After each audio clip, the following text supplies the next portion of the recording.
To create my first relational database, what I'm going to do is I'm going to split up my items in my database into two different entities. I'm going to put all the order details in one table.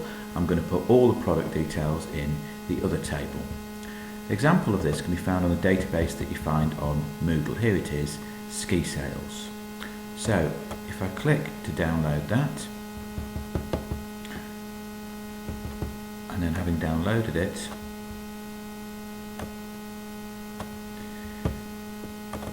I open that up, enable the content. So what you can see is I've got an orders table. Now if I change the details of there, I've got a primary key of order code in the data table. So I'm going to put that in as a primary key. Now everything which is in the order table is to do with the orders only. Product table. Design view here.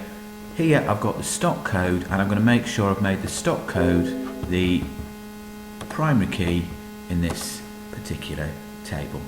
So let's put that as a primary key. Now what I need to do is I need to join the two tables together. Now because what I'm looking at is I'm trying to create a one-to-many relationship, what it means is I need to put the primary key from the product table into the orders table. If I go back to the orders table, let's save that first, what you can see is here I've already added at the bottom here the stock code. Now the stock code is the only key which comes in both tables. Okay, so the stock code is the way of linking what order, what product is in what order. So let's put that as, and that's what's called a foreign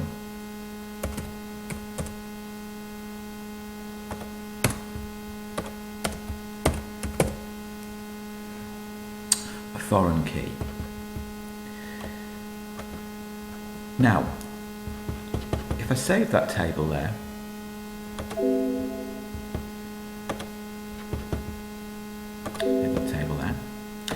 what I can do is then I can do an external database tool.